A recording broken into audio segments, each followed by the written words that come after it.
Welcome to my YouTube channel. आज मैं आपको कक्षा 10 का प्रश्नावली 1.3 पढ़ाने जा रहा हूं। इसमें आपको सिद्ध करना है √5 एक प्रवेश संख्या है। यह आपके एग्जाम के लिए इंपॉर्टेंट होता है। इसमें देखिए एक्सरसाइज सॉल्व करने से पहले प्रमेय संख्या के बारे में जानना जरूरी है, जो आप क्लास 9 में पढ़ चुके हैं। फिर हम आपको रिवाइज करवा देते हैं।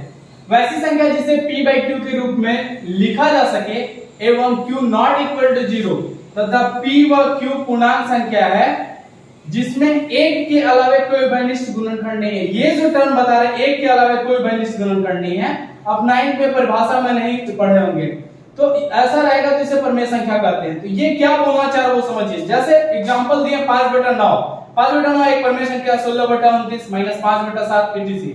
इसमें देखिए 5 जो है 5 वो 1 से डिवाइड हो रहा है 5 से, और 9 किससे हो रहा है 1 से और 9 से। इसमें देखिए यही बोल रहा है कि एक के अलावा कोई घनिष्ठ गुणनखंड मतलब दोनों में वो विभाज्य हो। वैसी संख्या जो दोनों से विभाज्य, यहाँ 1 से है ये दोनों विभाज्य हो रहा है, उसी तरह यहाँ भी है, ये यहाँ भी है।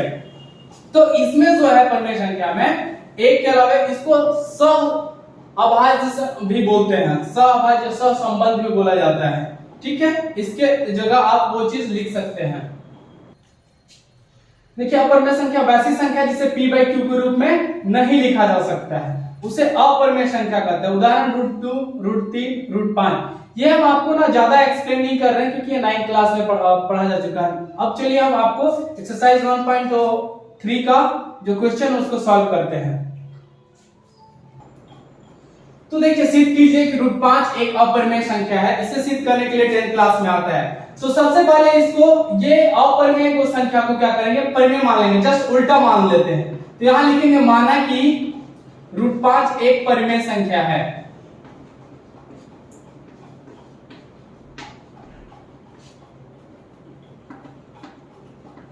अब देखिए जब √5 एक प्रमेय संख्या है तो क्या बताया था कि प्रमेय संख्या को किस फॉर्म में लिखा जा सकता है, p/q का। इसमें देखिए जहां क्या होगा p व q पूर्णांक संख्या है, ये हम आपको इससे पहले परिभाषा बताया है, एवं q not equal to 0, q 0 के बराबर नहीं है, और p व q में कोई एक के अलावे उभयनिष्ठ गुणनखंड नहीं है। उभयनिष्ठ को सहअभाज्य भी बोल सकते हैं, उभयनिष्ठ गुणनखंड नहीं है।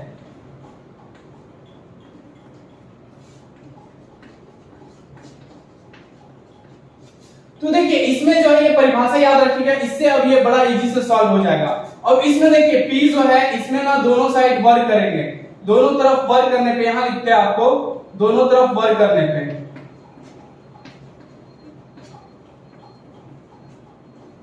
तो जब दोनों तरफ वर्ग करेंगे तो √5 का वर्ग करेंगे, √5 का वर्ग करने पे, और यहां भी क्या करेंगे p व q को वर्ग कर देंगे, इस तरह से वर्ग करेंगे। तो देखिए वर्ग जब होता है, वर्ग का मतलब है कि दो बार गुना, इस तरह से दो बार गुना करते हैं। अब ये जो रूट है ये रूट हो जाएगा और ये दोनों एक रूट के अंदर आ जाएंगे। तो बता दें कि जब रूट के अंदर 2 रहे तो क्या हो जाता है, एक बाहर आ जाता है। तो यहाँ पे √5 का वर्ग करने पे सिर्फ 5 बचेगा, और p का वर्ग करने पे p² और q का वर्ग करने पे q²।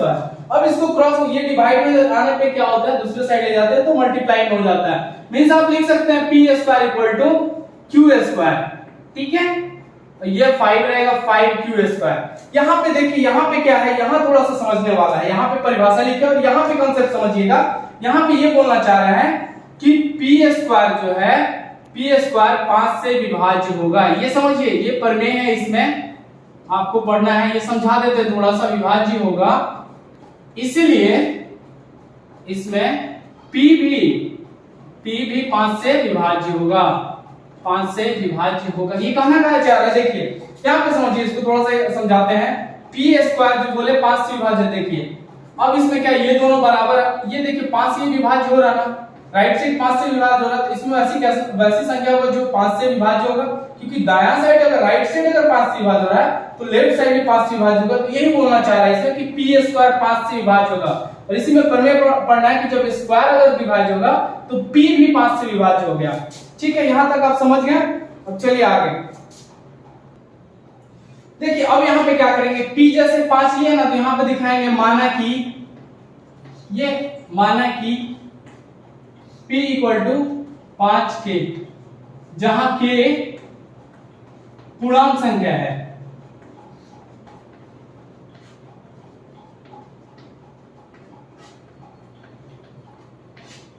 जहां के एक पूर्णांक का दोनों तरफ वर्ग करने पे, देखिए बनाने का तरीका है, इसमें हम यही बोलेंगे कि ये कैसे 5 के मानना, यहाँ पे जो दिखाएगा ना p जितना से विभाज्य होगा वैसे ही बस एक के नया ले लेना है आपको पूर्णांक संख्या, दोनों तरफ वर्ग करने पे, आप पहले भी कर चुके हैं, वर्ग करने पे आप लिख लीजिएगा। अब p का वर्ग करेंगे तो p स्क्वायर, अब 5 और k का वर्ग करेंगे तो 50, देखिए 5 का वर्ग कर दीजिए, 5 का वर्ग मतलब देखिए यहाँ थोड़ा सा रफ हम समझा दे रहे हैं, 5 का वर्ग इस तरह से है, मतलब 2 बार गुना करना, ये आप पढ़ चुके हैं, समझते हैं आसानी से, 5 गुना 5 25 हो जाएगा और k गुना k स्क्वायर, ये आप पहले भी पढ़ चुके और समझ रहे हैं। अब देखिए यहाँ पे ना इसको समीकरण 1 देना है, किसको, यहाँ पे हम इसको समीकरण 1 दे रहे हैं इस जगह आप, तो देखिए समीकरण 1 से देखिए तो p स्क्वायर बराबर 5q स्क्वायर है, तो p स्क्वायर की जगह क्या लिख सकते हैं, 5q स्क्वायर लिख सकते हैं, 25k स्क्वायर ये हुआ। अब देखिए ये 5 से 25 कट जाएगा क्योंकि मल्टीप्लाई में जाएगा तो डिवाइड में, तो आप यहां लिख सकते हैं q स्क्वायर बराबर 5k स्क्वायर, ये समझ रहे हैं। यहां पे लिखेंगे समीकरण 1 से ये क्या कर रहे हैं, p स्क्वायर को p स्क्वायर की जगह 5q स्क्वायर लिख रहे हैं क्योंकि ये दोनों बराबर है। अब यहाँ पे देखिए पहले जैसे लिखे थे q स्क्वायर किससे विभाज्य होगा, 5 से विभाज्य होगा, उसी प्रकार q भी, इसीलिए q भी 5 से विभाज्य होगा। अब यहाँ पे देखिए, यहाँ पे जो है, यहाँ p व q का 5 उभयनिष्ठ गुणनखंड है,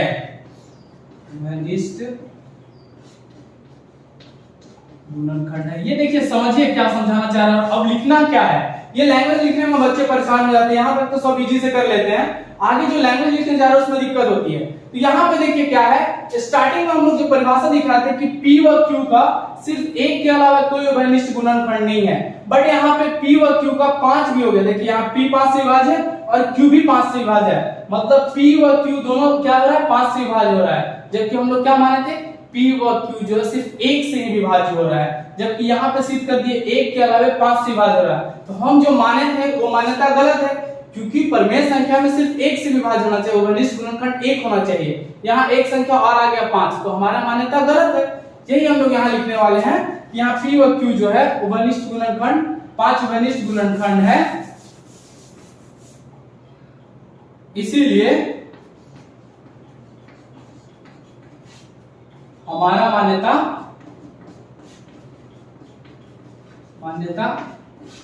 गलत है।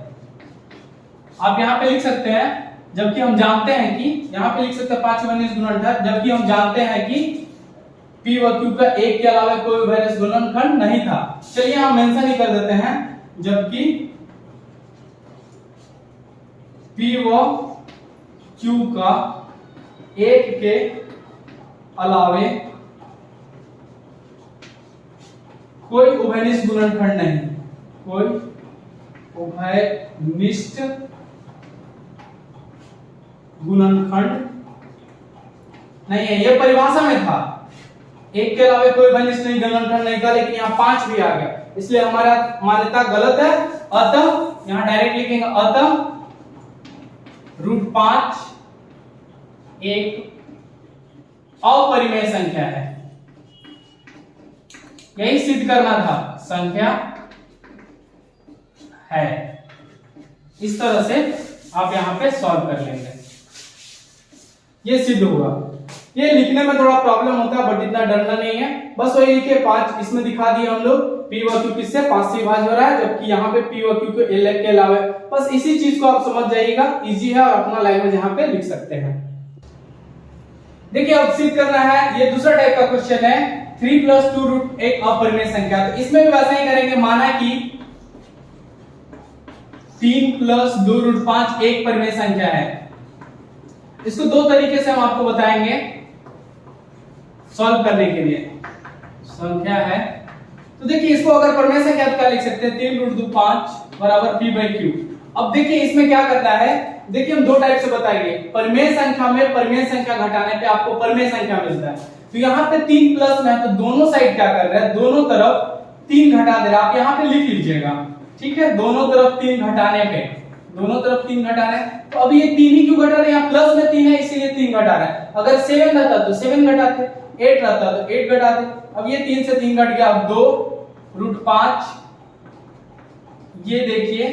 और फिर क्या आपको देखना है, यहाँ क्या है, 2 मल्टीप्लाई में है। तो यहाँ पे देखिए, यहाँ पे फिर लिखेंगे कि यहाँ पे ब्रैकेट में चाहे तो आप लिख सकते हैं परिमेय संख्या में, शॉर्टकट में लिख दो परिमेय संख्या में, परिमेय संख्या को घटाने पे आपको जो मिलेगा वो परिमेय संख्या। ये आप पूरा लैंग्वेज में लिख लीजिएगा, शॉर्टकट मत लिखिएगा।